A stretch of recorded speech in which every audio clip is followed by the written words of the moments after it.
You mentioned Tony Giddens. My only experience of Tony Giddens is the stuff that he wrote on The Third Way and almost the dialogue between, politics at the extreme finding a comfortable centre. We've just had a general election in which branding has become relatively important. The Labour Party branded itself in a way that maybe, say, the right didn't expect. Is there anything that you've said today that would make you think, forget just the consumer part, but a different way of branding in politics would come into play, maybe that you hadn't expected before? Well, I think the thing about branding is that what you're, I suppose, trying to establish is a practice, a habituated practice of thinking.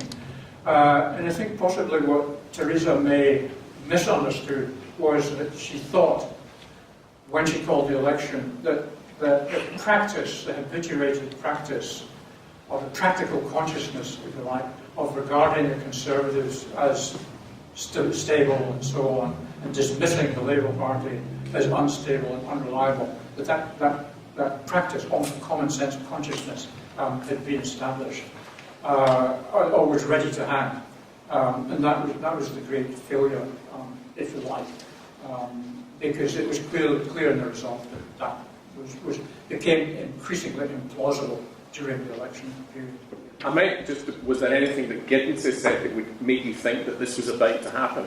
Was he prophetic when he was writing about The Third Way? Was there anything you could bring into that now? I would see the prophecy being in terms of saying, look, habit is the fundamental oil of everyday life, and if you can offset habit and habituated practice, then you're onto something. I have got a few questions.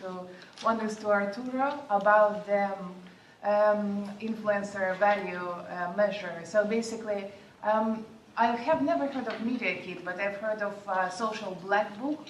So it's the service that allows actually to measure any influencer, how much they should charge the brand and what is their demographics. I would be interested to hear your opinion on kind of this.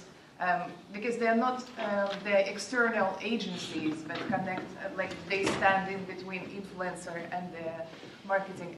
I've been connecting my work about the MediaKit with the social metrics around influencers and the way they connect brands to different types of consumers. It is interesting the thing you said about influencers and measuring that.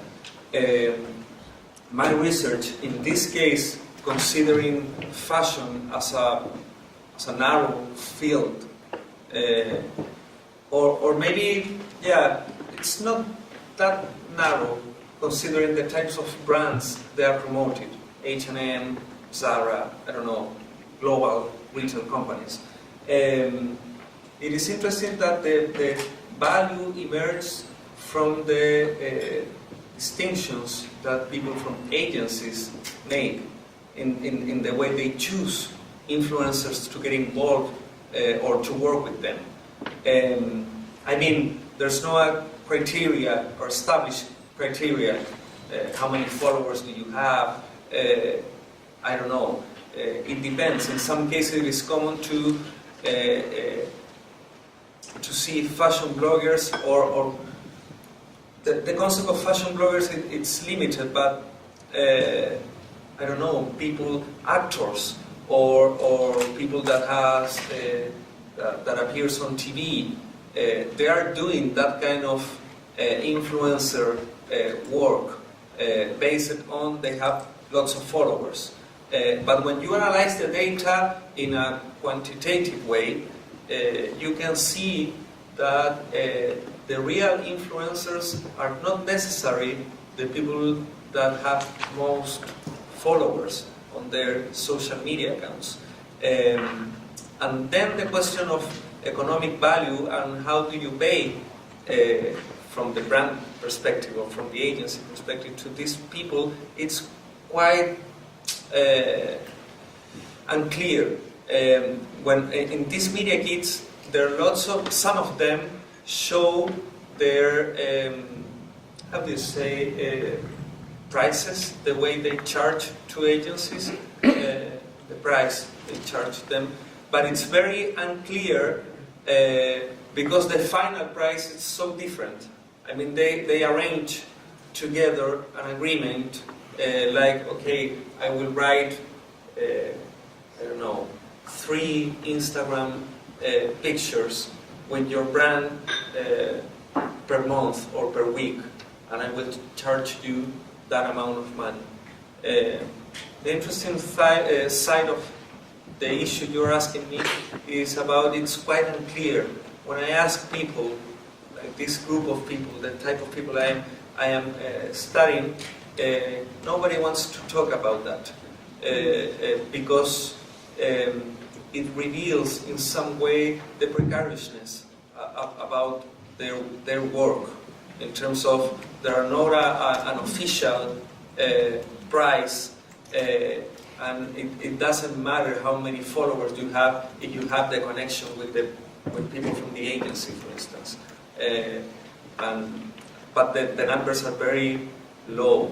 I mean, for a campaign, a monthly campaign, they charge, I don't know, $500 to create 4 types of branded content, like blog posts, or Instagram pictures, I don't know, with the name of the brand.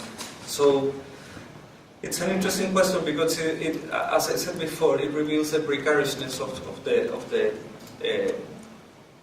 not industry, but the connections between consumers and branding agencies in this case.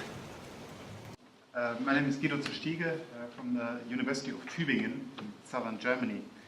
To me, the term branded content has particular intellectual errors, as it were, because it indicates something new as compared to traditional terms such as advertising.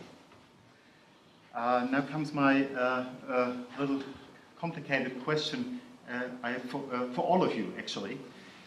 If you only had one word to pinpoint this difference in talking about branded content and not about advertising or public relations or any other of these traditional terms, what would be the core difference for you when you talk about branded content and not about advertising?